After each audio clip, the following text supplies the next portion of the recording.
Reaction Watch 2021. Coming to you live from the John Campia Studios in Southern California. I am special correspondent John Campia. Where's all that noise coming from? Oh, I know where that's coming from. Where's all that noise coming from? Just a little bit. Okay, sorry guys. Just a little bit. Okay, sorry guys. Fuck! I'm a fucking asshole.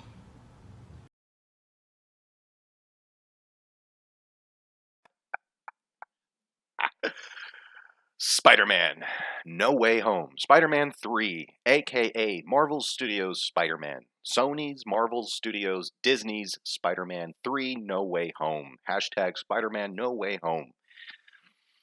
So, thanks to a couple of great chaps that I call friends, they invited me to a screening for this movie. It was the world premiere for people. Okay, so when you see ads, like Marvel Spider-Man No Way Home, Twitter pages going, shh, don't spoil the movie. Well, studios, if you release the movie and you have a great film, but you just can't help, not keeping your dick in your pants, don't hold screenings almost a week prior to the film's release, because critics can just go on Reddit or anybody for that matter, myself, can make an anonymous account and just spoil the goods. Spoil the goods. So yes, I don't know if they're going to listen to some asshole like me, but that's just the truth. But hey, listen, it's here. People have witnessed it. People have seen it. We have been speculating what is going to happen and all this stuff. Now, don't worry. I'm not going to spoil it. I'm not going to spoil this thing. But this movie is very hard to talk about without spoiling everything. So I'm going to do the best I can to get my points across as far as what I liked about the movie, what I didn't like about the movie. But that's also going to be hard to explain without spoilers. A lot of people on YouTube are reviewing this movie already. There's already 101 reviews for this film. A lot of people love it. I've not seen the people who have questioned it. Because again, there are a lot of people on YouTube that think that if you are Entertainment Tonight or Access Hollywood, you're going to get free perks from the studio, or you're going to get a premiere ticket or whatever. I talk so much shit on Marvel, I still got an invite. So there you go. But anyway, so here's the thing. Is it good? It's good. It's good. Is it great? It borders on being great. Now, I'm just speaking for myself. It borders on being great. I can see a lot of people, like 90% of moviegoers, everyone who's going to see this film, they're going to cheer. They are going to cry. They are going to be excited. The hype is insane. Once you leave the theater, it's still in your brain. It's still going to be like, this is the best Spider-Man movie ever. This is the best Spider-Man movie ever. Is it the best Spider-Man movie ever? For myself, no. Spider-Man 2 still holds as the best Spider-Man movie. It's a Spider-Man movie where Spider-Man doesn't really have to depend on other characters. And one of my arguments, if you go back to my previous videos about this Spider-Man, I love Tom Holland as Spider-Man. Fuck, I love him as Peter Parker. He's great. He's fantastic. Truthfully, yes, he is the best Peter Parker that we've gotten. Is he the best written Spider-Man that we've ever gotten? No, by fucking far not. Because starting at the very beginning, this Spider-Man is Iron Man Jr. He's a protege. Spider-Man Homecoming, still Spider-Man Jr. Really wasn't quite Spider-Man. He was just some kid who has Stark Technologies spider suit thing, and become Spider-Man. And it's like, okay, cool, you have the Spider-Man character there, but it's not really the Spider-Man character from the comics, but it's still good, and it's fine, right? Spider-Man Far From Home was good. I thought, in my opinion, it was better than Spider-Man Homecoming, but truly the best version of Tom Holland's Spider-Man was the brief amount of time that we've gotten him in Captain America Civil War. I thought for that amount of time, that was the most Peter Parker-y, that is the most Spider-Man-ish Spider-Man that I've seen on screen, more so than Spider-Man 2. So that says a lot. Now, with this film, he is more so on his own. Now, I will say, out of the 3 Tom Holland films, this is by far the best one. But is it the best Spider-Man film? For myself, like I said before, no, it is not. It is number 2 for me as one of the best.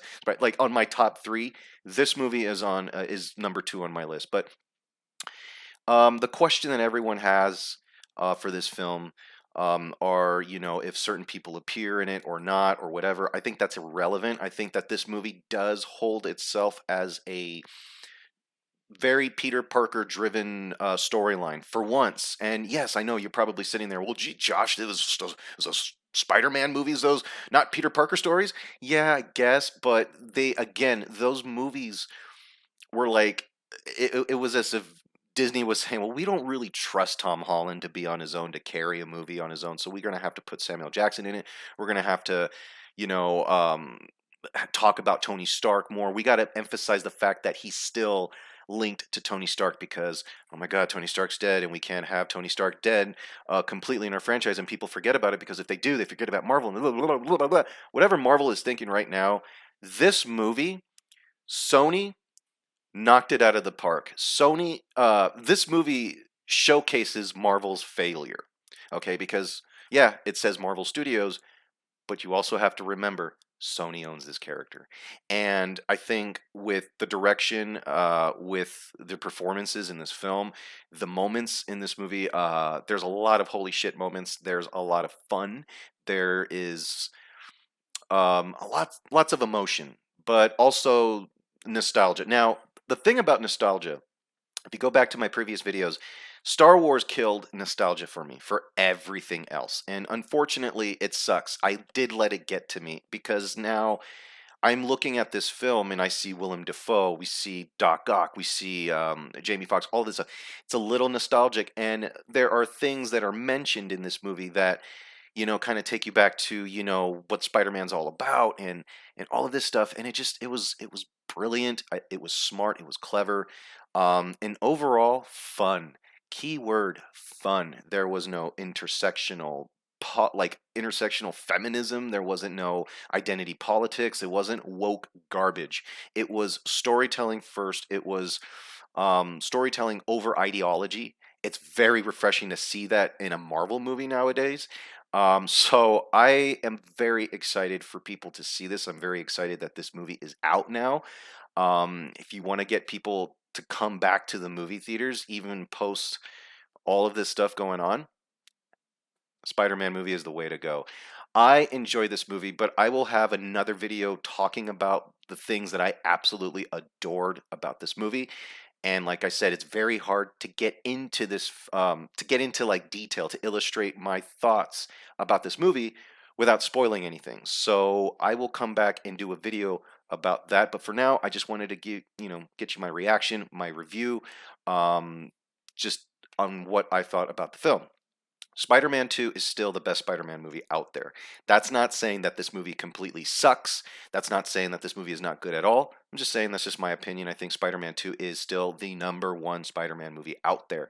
Spider-Man No Way Home is definitely number 2. It definitely bumps the original Spider-Man to number 3 on my list. So anyways, thank you so much for watching. I will be back with more. Again, I will talk about Spider-Man No Way Home spoilers very soon, probably this weekend once the movie is released for everyone.